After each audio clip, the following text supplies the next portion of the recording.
Assalamualaikum warahmatullahi wabarakatuh. Nama saya Tiara Fenulica, tingkat 2 Akademi Kebidanan KBH Tangerang. Di sini saya akan menampilkan video tentang KB IUD. Selamat menyaksikan. Assalamualaikum. Ibu, silakan duduk. Baik Ibu, saya Bidan Tiara Fenulica. Saya yang bertugas di klinik ini, Bu. Ada yang bisa saya bantu, Ibu? Saya ingin menggunakan KB spiral. Baik Ibu, sebelumnya saya tanya-tanya dulu ya Bu, identitas Ibu. Ibu dengan siapa, Bu? Ibu Vina, Baik, Ibu Vina. Usianya berapa, Ibu? 28 tahun, 28 tahun. Ibu tinggal di mana, Bu? di Padangserai, Oh, di Padangserai. Ibu bekerja atau ibu rumah tangga? ibu rumah tangga. Ibu rumah tangga ya, Bu. Untuk identitas suami Ibu, namanya siapa ya, Bu? Firman, Pak Firman. Usianya berapa, Bu? 30 tahun. 30 tahun. Kerjanya apa ya, Bu? Kuliah Swasta, baru kerja swasta. swasta ya, Bu. Lalu baik Ibu, saya sudah data. Apakah Ibu kesini sendiri? Ya, sendiri. Suami Ibu mengetahui Ibu ingin menggunakan KB spiral? Ya, Kalau bahasa medisnya sih IUD ya, Bu. Jadi saya ngomong spiral itu IUD sekarang ya, Bu ya. Nah, saya akan tanya-tanya lagi Ibu di lembar penapisan Ibu. Apakah Ibu sedang haid? ya. Ini hari keberapa ya, Bu? 5. Hari kelima. Nah, baik Ibu. Hari kelima. Nah, hari kelima ya, Bu ya. Nah, apakah Ibu atau suami Ibu pernah mengalami IMS, infeksi menular seksual? Tidak ya, Bu. Apakah Ibu pernah mempunyai riwayat ataupun sekarang terkena penyakit radang panggul, Bu? Tidak. Tidak ya, Bu ya. Ya, Apakah haid Ibu perdarahannya itu banyak, sedikit atau normal, Bu? Normal. Normal ya, Bu ya. Ibu pernah nggak haid lebih dari 8 hari? Nggak pernah ya, Bu ya. Saat haid, apakah Ibu pernah mengalami nyeri atau sakit sekali, Bu? Tidak. Tidak pernah ya, Bu. Apakah Ibu ada penyakit jantung tidak. atau riwayat? Tidak ada ya. Keluarga juga tidak ada ya, Bu ya. Nah, jadi apakah Ibu benar-benar ingin menggunakan KB IUD? Ya, Suami Ibu juga setuju. ya. Nah, kalau boleh tahu kenapa suami Ibu tidak diajak Ibu? Dia di luar kota. Oh, lagi Ya. kerja di luar kota ya, Bu ya. Baik Ibu, sebelumnya saya akan meminta persetujuan Ibu di lembar inform konsen ini ya, Bu, untuk menyetujui tindakan apa yang saya lakukan kepada Ibu dan beserta efek-efek samping lainnya. Tapi sebelum itu, saya ingin menjelaskan lebih dalam lagi, Bu, tentang KB IUD ini. Ibu tahu nggak apa kelebihan, keuntungan, dan Ibu tahu tidak kelebihan, keterbatasan, cara kerja, dan lain-lainnya dari KB IUD ini? Tidak. Tidak. Jadi Ibu tahu hanya dari luar saja ya, Bu ya. Baik Ibu, saya akan menjelaskan lagi, Bu, secara rinci agar Ibu mengerti tentang KB IUD ini, Bu. Nah, lalu ada dua jenis, Bu, dari KB IUD ini. Yang pertama ada couple relaxing, yang kedua ada progestin relaxing. Couple relaxing ini yaitu IUD yang berbentuk tembaga, Bu. Jadi dia tidak mengandung hormon. Lalu ada yang progestin relaxing. Ini mengandung hormon progestin, Bu. Nah, dari KB jenis tembaga ini memiliki efek samping darah haid Ibu bisa lebih banyak, Bu. Nah, perdarahannya tidak teratur. Lalu spasme saat menstruasi, jadi dismenore atau kram haid, Bu. Jadi Ibu saat haid ini bisa merasakan nyeri-nyeri seperti itu ya, Bu. Nah, lalu saya akan menjelaskan tentang progestin relaxing ini, yaitu yang mengandung hormon progestin ya, Bu. Jadi kalau progestin relaxing ini efek sampingnya Ibu bisa terkena amenore atau tidak haid ya, Bu. Lalu Ibu juga bisa merasakan spotting, bercak-bercak darah gitu, Bu. Nah, untuk progestin relaxing ini terbagi juga menjadi 3, Bu. Yang pertama ada progesterat, yang kedua lenonova, yang ketiga mirena. Jadi saya sudah jelaskan jenis-jenisnya. Itu kira-kira ingin menggunakan apa, Bu? Kalau Coverty 380A ini adalah IUD yang sering digunakan di Indonesia, Bu, dan harganya juga lebih murah daripada yang lainnya. Lalu jangka perlindungannya 10 tahun. Nah, itu ingin menggunakan yang tembaga atau yang progestin hormon. Yang tembaga perlindungannya 10 tahun dan Oh, jadi Ibu ingin menggunakan cover 380A ya, Bu, ya, karena kan pemasarannya di Indonesia juga lebih murah harganya. Nah, baik Ibu, sebelumnya saya akan menjelaskan cara kerja dari KB ini ya, Bu. Pertama, menurunkan motilitas sperma melalui kafum uteri. Lalu yang kedua, merubah jalur endometrial. Yang ketiga, mengentalkan lendir cervix. Yang keempat, mengganggu proses reproduksi sehingga sel telur belum mencapai vakum uteri, Bu. Seperti yang sudah saya jelaskan tadi ya, Bu, kelebihan dari KB IUD ini seperti efektivitasnya tinggi, lalu saat ibu ingin melepaskannya kesuburan ibu cepat kembali, tidak mempengaruhi produksi ASI. Nah, lalu kalau ibu haid, ibu kalau boleh tahu saat ibu haid perdarahan yang dikeluarkan itu baik sedikit ya, Bu ya, kira-kira sehari berapa ganti pembalut? Sekali. Oh, sekali aja, Bu. Berarti darahnya sedikit ya, Bu ya. Itu kira-kira ibu haidnya berapa hari lamanya? 7 hari. 5 hari. 5 hari. Kalau sekali haid 5 hari, tapi itu sebulan sekali lancar ya, Bu ya. Saat ibu haid kan darah itu sedikit ya. Nah, jadi saya nyaranin ibu menggunakan KB tembaga, Bu. Soalnya kan KB tembaga ini juga membantu mengatasi perdarahan ya, Bu ya. Mampu jadi KB tembaga ini kan efek sampingnya bisa menyebabkan perdarahannya lebih banyak ya, Bu, saat haid. Nah, sedangkan haid ibu kan sedikit nih, Bu. Jadi setidaknya bisa menyeimbangkan proses darah yang keluar, Bu. Nah, kalau misalnya ibu menggunakan KB IUD Progestin ini, takutnya ibu tidak haid, darahnya sedikit nama tidak haid, Bu. Nah, jadi saya menyarankannya yang Kafarti 380A, Bu, yaitu yang jenis tembaga. Nah, tapi tergantung ibu inginnya menggunakan apa. Kalau sesuai kebutuhan saya menyarankan yang tembaga. Jadi ibu ingin menggunakan apa? Yang tembaga. Baik ibu menggunakan yang tembaga ya, Bu ya, yang Kafarti 380A, Bu. Jangka perlindungannya bisa mencapai 10 tahun. Saya kan sudah menyampaikan kelebihan, kekurangan dan efek sampingnya. Apakah ibu ingin tetap menggunakan KB ini? Baik ibu, apakah suami ibu juga setuju jika menggunakannya?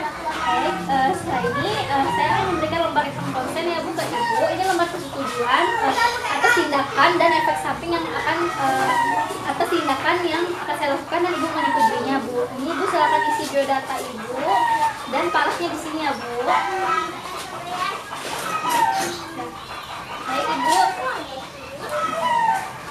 Baik ibu, setelah ibu menandatangani lembar konsen ini, kita langsung aja pemasangannya, Bu ya. Nanti saya akan memasukkan KB jenis tembaga ya, Bu, yang berbentuk huruf T nanti ke dalam rahim ibu. Nanti saya akan memasukkannya ke dalam rahim ibu. Saya juga akan melakukan pemeriksaan kandungan, pemeriksaan pada ibu untuk menentukan apakah ibu cocok menggunakan KB ini. Lalu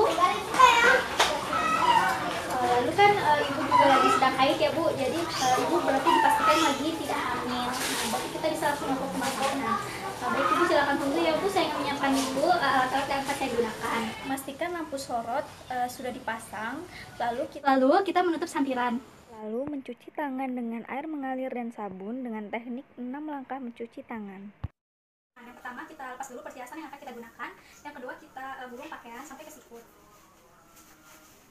Setelah itu kita ambil sabun.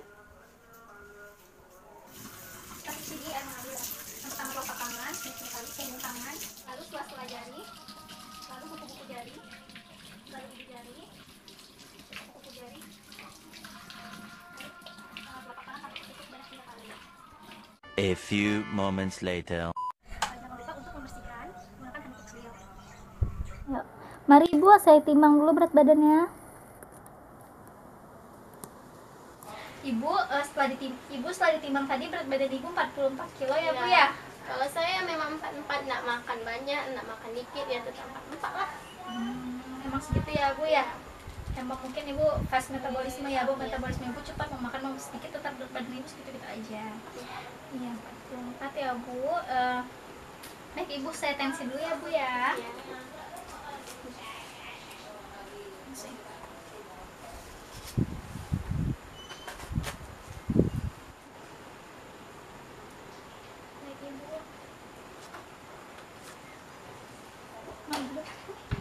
Nah, cari dulu. Ada nah. Ibu saya tensi dulu ya, Bu ya. Lemasin lagi ya, Bu, lemasin tangannya. Ya. Lemasin ya, Bu, tangannya. Saya tensi dulu. Tekanan darah ibu 120/80 ya, Bu, normal ya. Bu. Emang ibu biasanya segini tekanan darahnya? Iya. Oke, normal terus ya Bu ya. Iya. Lalu selanjutnya kita melakukan pemeriksaan payudara untuk mengetahui adakah benjolan atau nyeri tekan pada payudara. Baik Ibu, saya akan meriksa payudara Ibu ya Bu ya. Biasa lepas tangan. Ada nggak pokoknya diam lah.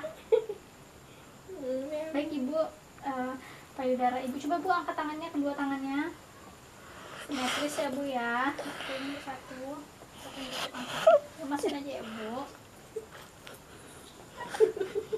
Baik Bu, tangan satunya nggak sakit ya Bu ya? Nggak sakit kan Bu? Setelah itu kita melakukan pemeriksaan abdomen untuk mengetahui apakah ibu hamil atau tidak.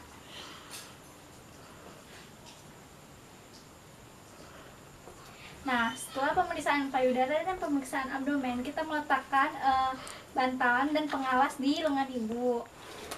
Lalu kita letakkan bantal. Lalu kita dekatkan alat-alat yang akan kita gunakan ke pasien dan buka-bukakan alat.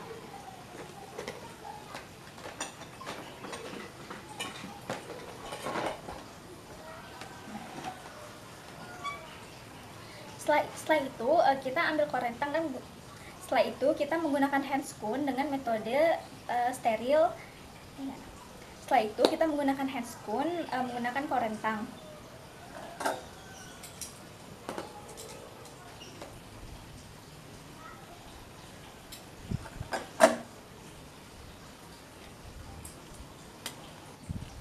Lalu kita menggunakan handscoon lagi.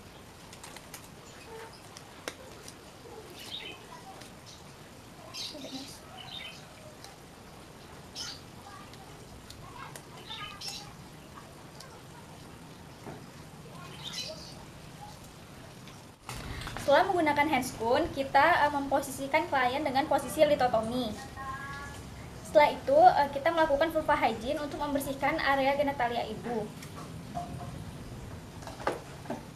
Lalu, kita ambil Nerbecken dan kapas beserta air DTT.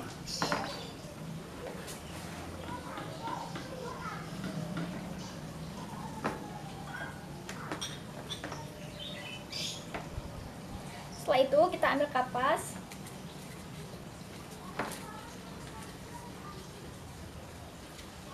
kita ambil kapas 6, kita celupkan di air DTT. Lalu kita peras. Kita ambil 2 di tangan kanan dan 4 di tangan kiri. Kita bersihkan dulu dari yang terjauh, yaitu labia mayora kiri. Kita bersihkan. Kita buang ke Nerbecken. Lalu labia mayora kanan. Setelah itu kita pindahkan kapas 4 tadi ke sebelah kanan. Kita buka. Lalu kita bersihkan labia minora kiri. Kita bersihkan labia minora kanan. Lalu kita bersihkan lagi dari vestibulum ke perineum. Lalu kita bersihkan lagi dari vestibulum ke perineum.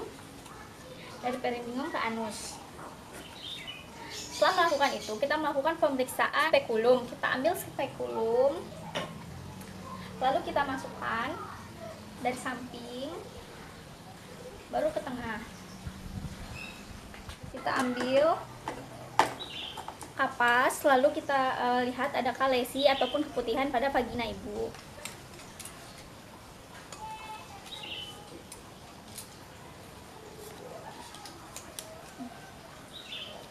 Tarik napas ya ibu.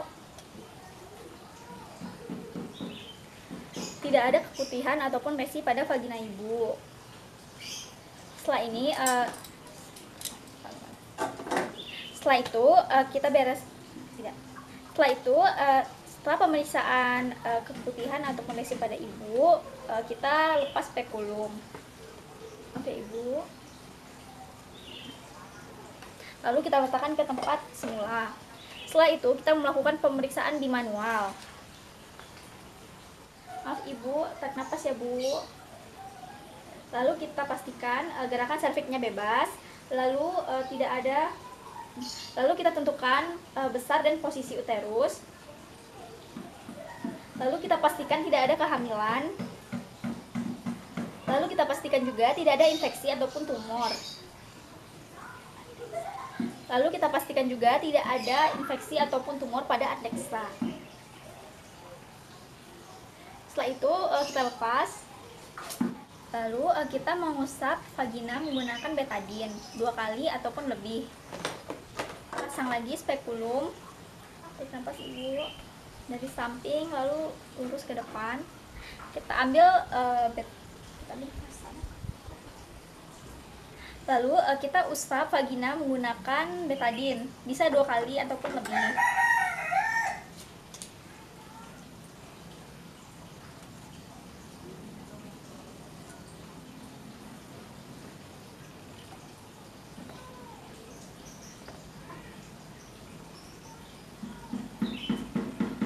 Setelah itu, lalu kita memasukkan sonde dengan teknik no touch. Maaf ibu.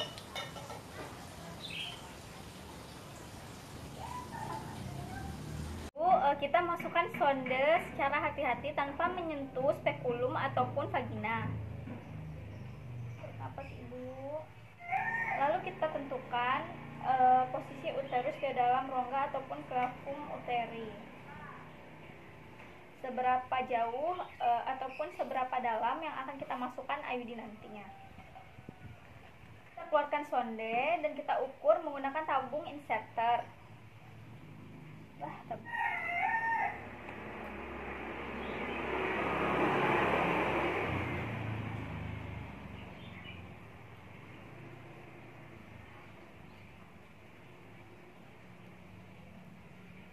Lalu kita masukkan tabung inserter ke dalam cavum uteri secara hati-hati.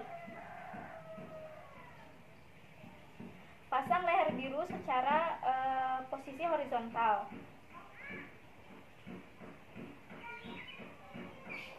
Kita masukkan ke dalam cavum uteri sampai leher biru tersebut masuk dan menyentuh serviks sampai ada terasa tahanan. Lepas lengan IUD dengan teknik menarik atau withdraw.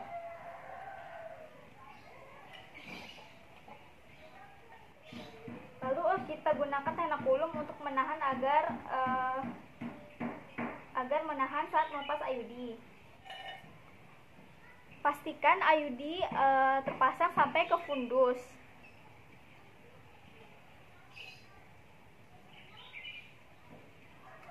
Tarik keluar sebagian tabung inserter.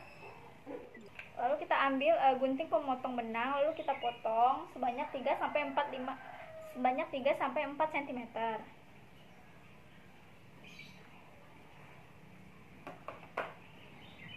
Pastikan sisa benang IUD masih terdapat di dalam tabung inserter agar memudahkan untuk proses pengeluaran. Lalu kita keluarkan tabung inserter. Setelah keluar, lalu kita mengeluarkan juga tenakulum secara hati-hati.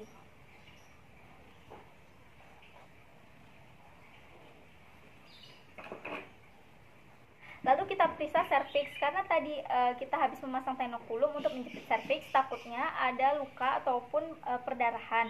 Jika terdapat perdarahan, kita bisa mengambil kasa dan menekan perdarahan tersebut selama 30-60 detik. Setelah itu kita keluarkan spekulum secara hati-hati. Ibu.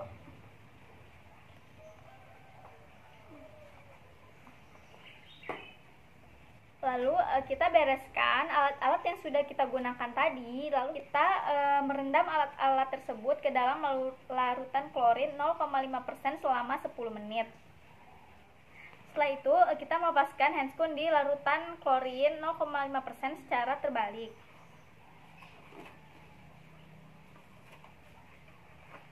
Setelah melepas handscoon, jangan lupa mencuci tangan di air mengalir dan sabun. Setelah selesai pemasangan IUD, kita sampaikan kepada ibu konseling pasca pemasangan IUD.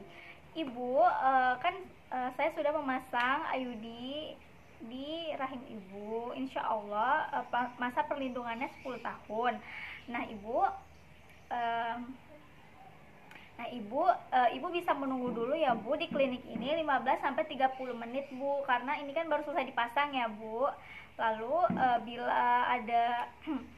bila ada perdarahan ataupun ibu tidak haid selama jangka waktu yang lama, lalu terdapat nyeri pada bagian perut bagian bawah, lalu benangnya terasa hilang ataupun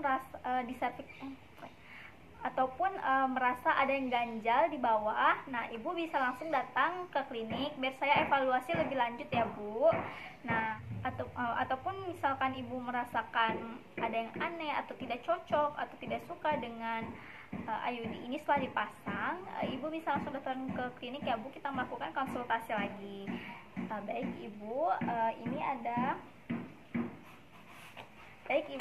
ini kartu KB-nya ya. Lalu sampaikan kepada ibu bila ibu merasa tidak nyaman ataupun merasa terganggu dengan efek sampingnya dari pemakaian IUD ini, ibu bisa datang untuk melakukan konseling apakah IUD ini akan dilepas ataupun diberikan antisipasi lainnya. Baiklah, sekian video yang bisa saya tampilkan tentang pemasangan IUD. Kurang dan lebihnya saya mohon maaf. Wassalamualaikum warahmatullahi wabarakatuh.